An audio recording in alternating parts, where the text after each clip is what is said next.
Hi hello welcome to post 360. నేను మీ Murali Rapalli. Kiran royal ఇతని గురించి మనందరికీ తెలుసు.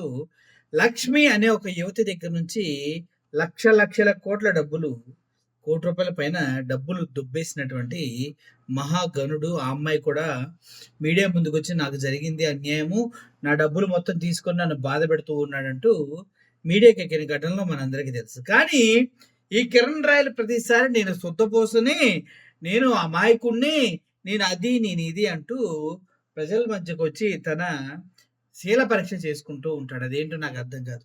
అయితే రీసెంట్‌గా ఈయన ఇష్టం వచ్చినట్టుగా పొలిటీషియన్స్ పైన మాట్లాడటం జరిగింది. ఆ తర్వాత ఈయన్ని వైఎస్ఆర్‌సీపీ టార్గెట్ చేయడం కూడా జరిగింది. టార్గెట్ ఎందుకు చేస్తున్నారంటే కిరణ్ రాయల్ అని ఈయన పేరుని రాయల్‌గా చెప్పుకుంటూ ఉంటే, ఈయన రాయల్ కాదు, పెద్ద మోసానికి బ్రాండ్ అంబాసిడర్ అంటూ వైఎస్ఆర్‌సీపీ నాయకులు చెప్పడం జరిగింది. అసలు ఈయన రాయల్ అని ఎందుకన్నారు? వాళ్ళు బ్రాండ్ అంబాసిడర్ మోసానికని ఎందుకన్నారంటే, మోసాలు మనోడు చేసినవి, దందాలు అయన్నీ కనుక చూసినట్లయితే తిరుపతి మొత్తం అడిగితే మనోడి గురించి చెప్తారు. కనీసం ఒకే ఒక్క ఫోటో దిగడం కోసం 2,00,000 తీసుకొని, ఆ 2,00,000తో నువ్వు ఎంత సంపాదించొచ్చో తెలుసారా? ఆ! పవన్ కళ్యాణ్ మన వెనకున్నాడంటే దందాలు చేసుకొని లక్షలు సంపాదించొచ్చంటూ చాలా మందికి నూరిపోసిన ఘనుడు. ఆ ఆడియో లీక్ అయినయి మొత్తం మనం చూసాం.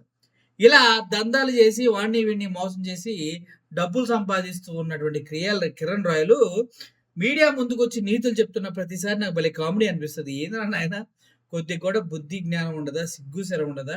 ఏ ఏంది ఇలా ఉన్నారనేసి. అయితే ఇప్పుడు కిరణ్ రాయల్‌కి సంబంధించినటువంటి కులం పైన ఒక టాపిక్ నడుస్తుంది. నేనేమో బలిజ అని కిరణ్ రాయలు, నువ్వు బలిజ కాదు కమ్మ అనేమో వేరే వాళ్ళు. ఇలా ఒకరికొకరు నిజ నిర్ధారణ చేసుకుంటూ, వాళ్ళ వీడియోలు వాళ్ళే బయటపెట్టుకుంటూ, వాళ్ళ సర్టిఫికేట్లు వాళ్ళే బయటపెట్టుకుంటూ, నానా విధాలుగా దీన్ని రచ్చ చేస్తున్నారు. అయితే ఇప్పుడు నేను మీకు ఒక వీడియో చూపిస్తున్నా చూడండి. ఈ ఒక డాక్యుమెంట్ చూపిస్తున్నా. ఇది కిరణ్ రాయల్ ఒరిజినల్ అంటూ రిలీజ్ చేసినటువంటి డాక్యుమెంట్. తిరుపతిలో ఆయనకి సంబంధించినటువంటి సెక్షన్స్ ఏదో కేసులో ఉన్నప్పుడు ఆయనకి ఇక్కడ కింద బలిజ అని రాయడం జరిగింది.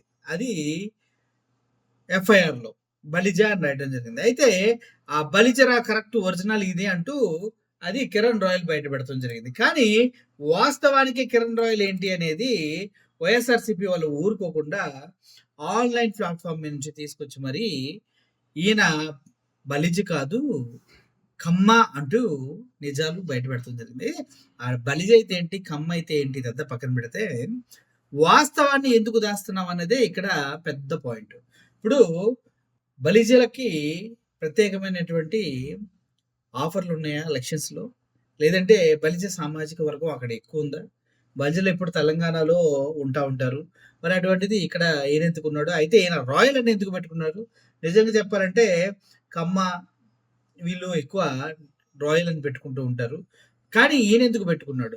తిరుపతి మొత్తంలో ఇదే ప్రశ్న ఈ మధ్య కాలంలో చాలా చర్చనీయాంశంగా ముందుకెళ్తుంది. ఇది అంత ఇంపార్టెంట్ కానప్పటికి కూడా మనోడి నోటిలోకి వాళ్ళ కుటుంబ సభ్యుల మొత్తాన్ని ఒకటైతే ఒకటి చెప్పుకుంటున్నాం అంటూ ఎద్దేవా చేసి మాట్లాడుతూ వాళ్ళ పైన ఇలా చేయటం జరుగుతుంది. అయితే దానికి సంబంధించి ఆన్‌లైన్ పోర్టల్‌లో మనోడికి సంబంధించినటువంటి వీడియోని కూడా పెట్టడం జరిగింది. ఆయన కాన్స్టిట్యుయెన్సీ తీసుకున్నారు. ఆ తర్వాత తిరుపతి నియోజకవర్గం తీసుకున్నారు. పోలీస్ స్టేషన్‌లో ఉన్నటువంటి ఎఫ్ఐఆర్‌లోంచే మనోడు ఏదైతే బలిజని చెప్పాడో అదే ఎఫ్ఐఆర్ కిందకి తీసుకొచ్చి, అరే నాయనా నువ్వు బలిజ కాదురా అంటూ అందుట్లో కూడా కమ్మ అని ఉండటం చూపిస్తూ ఉన్నారు. అయితే ఈ విధంగా ఆబద్ధాలు చెప్పవలసిన అవసరం కిరణ్ రాయల్‌కి ఎందుకు వచ్చిందంటే అది ఆయనే సమాధానం చెప్పాలి. ముఖ్యంగా మనుషులు రాజకీయాల్లో ఇటువంటి చిన్న గిమ్మిక్కులు చేయడం కామన్. కానీ దాన్ని ఒప్పుకోవచ్చు, కానీ కిరణ్ రాయల్ ఒప్పుకోకుండా దాన్ని రాజకీయం చేస్తున్నారు అంటూ మనోడు ఎవరైతే వాస్తవాలు చెప్తున్నారో వాళ్ళపైనే నాటకాలు చేస్తున్నాడు. దానికే ఇది. మనోడు ఏమంటున్నాడు కూడా ఒకసారి వినండి. 20 సంవత్సరాల తిరుపతి రాజకీయాల్లో కిరణ్ రాయల్ అనేవాడు మాత్రం బలిజోడు. మొన్న వచ్చేసరికి సమస్య వచ్చేసరికి కిరణ్ రాయల్ బలిజోడు కాదని చెప్పి వైసీపీ నేతలు మాట్లాడటం. రాజకీయాలు కసితో వస్తే కసే మానసిక నన్ను కసి అనుకో. కసి అంటే లక్ష్మి దగ్గరికి వెళ్తారు అందరూ.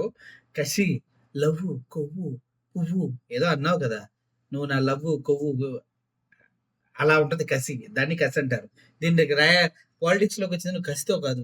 ఒక ఫోటోకి ₹2,00,000 దొబ్బేసి, వాడికి పవన్ కళ్యాణ్ పేరు చెప్పేసి కోట్లు సంపాదించొచ్చురా అని, వాడికి రౌడీయిజాన్ని పోషించడానికి వచ్చావు నువ్వు. అర్థమైందా? ఓకే. కానీ ఇంకా మనిషి తొక్కుతారా? అంటే మీరు చేసింది ఆరోపణలో కుట్ర కిరణ్ రాయల్ మీద కాదు, ఎవరి మీద? ఒక కులం మీద. అబ్బో! తిరుపతిలో కాపులు ఎదగకూడదా? తిరుపతిలో కాపులు ఎదగకూడదా? కమ్మ ఉంది సార్ అక్కడ. కాపు సరే, మీరు కాపు, కమ్మో, బలిజో మాకు అనవసరమైన మ్యాటర్.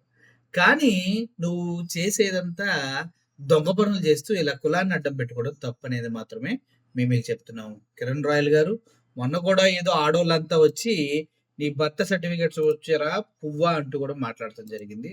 దొండకాయ ఏదో అంటారు నీ గురించి. అవన్నీ మాకు అనవసరమైన విషయాలు. 20 సంవత్సరాల తిరుపతి రాజకీయాల్లో కిరణ్ రాయల్ అనేవాడు మాత్రం బలిజోడు. మొన్న వచ్చేసరికి సమస్య వచ్చేసరికి కిరణ్ రాయల్ బలిజోడు కాదని చెప్పి వైసీపీ నేతలు మాట్లాడటం. రాజకీయాలు చేయని కసితో వస్తే మానసికంగా మనిషిని తొక్కుతారా? అంటే మీరు చేసింది ఆరోపణలో కుట్ర కిరణ్ రాయల్ మీద కాదు, ఒక కులం మీద. తిరుపతిలో కాపులు ఎదగకూడదా? చెప్పేది ఒకటే, కిరణ్ రాయల్ నువ్వు పెద్ద నీతిమంతుడు అయితే కాదు, ఆడపిల్లలను మోసం చేసేవాడు అంటూ ఇప్పటికీ నీ ఫోటోలు ఆ డేటాలంతా మా దగ్గర ఉన్నాయి. దయచేసి ఇలా చెత్త రాజకీయాలు చేయకుండా నీ మానాన్ని నువ్వు రాజకీయాలు చేసుకుంటూ వెళ్తే ఎవడు ఏం మాట్లాడు. ఎక్కువ తక్కువ మాట్లాడితే ప్రతి ఒక్కరు మాట్లాడతారు. మాట్లాడటానికే కొంతమంది రెడీగా ఉంటారు. కాబట్టి ఒళ్ళు దగ్గర పెట్టుకొని నీ పని నువ్వు చేసుకో. నీ అధికారం మీద నువ్వు చూసుకో. మీ పవన్ కళ్యాణ్ లాగా నువ్వేం చేస్తావో చేసుకో. అంతేగాని పక్కనోడి పైన రాళ్ళేసి నేను ఉత్తముడిని ప్రూవ్ చేసుకోవడానికి ట్రై చేస్తే మహిళలు వైసీపీ మహిళలు చెప్పు తీసుకుని వెంటబడి కొట్టారు. మనం చూసావు కదా ఎలా కొట్టారో. నువ్వు కిరణ్ రాయలో, కిరణ్ కమ్మో, కిరణ్ బలిజో, కిరణ్ కాపో ఏదైనా కావచ్చు. కానీ ఆ కులాన్ని కూడా అడ్డం పెట్టుకుని రాజకీయాల్లో మేము ఎదగకూడదా, మేము ఉండకూడదా అంటున్నావంటే నువ్వు ఎంత దిగజారుతున్నావు అర్థం చేసుకో. ఫస్ట్ నువ్వు బలిజైనా, కాపైనా, కమ్మైనా మీ వర్గీయులంతా వచ్చి నిన్ను చెప్పులతో కొట్టాల్సిన సమయం ఎప్పుడు తెలుసా? ఆ అమ్మాయిని మోసం చేసావు కదా, లక్ష్మిని. ఆ పిల్ల దగ్గర నుంచి డబ్బులు తీసుకున్నావు కదా, అప్పుడు నిన్ను చెప్పులతో వెంటబడి కొట్టవలసింది. కానీ కొట్టలేదే. అప్పుడు కులం ఎటుపోయిందో నాకు అర్థం కాల. అప్పుడు అందరూ ఎటుపోయారో అర్థం కాల. ఇప్పుడు కులానంటే వచ్చిన వాళ్ళకి కూడా పెద్ద వాల్యూ ఉండదేమో. ఎందుకంటే మన కులంపోడు ఒక అమ్మాయి జీవితాన్ని నాశనం చేసి కొన్ని లక్షల రూపాయలు కొట్టేసి చంపేసి జైలుకి వెళ్ళి 40 రోజుల్లో బయటకు వస్తా ఏందే పీకేది నువ్వు అని అడిగిన వ్యక్తికి మరి కుల సభ్యులంతా తోడై ఉండి మా ఓడు తోప్ తురుం ఖాన్ అని చెప్తారేమో నాకైతే అర్థం కావట్లా. ఈ కిరణ్ రాయలే కాదు, ఇట్లాంటి డుఫు డిషింగ్ వాళ్ళు చాలా మంది కులాలను అడ్డం పెట్టుకొని, మతాలను అడ్డం పెట్టుకొని రాజకీయాలు చేయడానికి వస్తారు. దయచేసి మీరు అటువంటి వాళ్ళని ఎంకరేజ్ చేయకండి. దొరికినప్పుడు లెఫ్ట్ రైట్ వాయించి నువ్వేంట్రా గొట్టం. ఎంతో మంది రాజకీయ నాయకులు వచ్చారు పోయారు.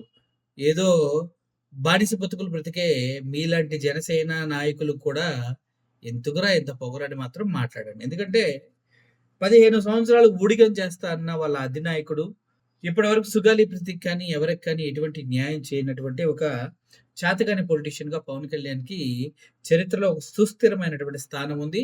ఆ పొలిటీషియన్ తాలూకా ఆయన పేరు చెప్పుకొని బ్రతికే ఇలాంటి ఆకు ఈకలగాల్ని లెక్క చేయాల్సిన అవసరం లేదు ఎవరికి కూడా అని ప్రజలంతా అనుకుంటున్నారు. రాబోయే రోజుల్లో ఇలాగే ఎక్కువ చేస్తే ఓటు కాదు కదా, చెప్పు తీసుకొని మొహం పగిలేలా కొడతారు ఆడవాళ్ళు. అర్థమైంది కదా. కిరణ్ రాయల్ గారు జాగ్రత్తగా ఉండండి. Thank you for watching this video. Murali signing off. Thank you so much.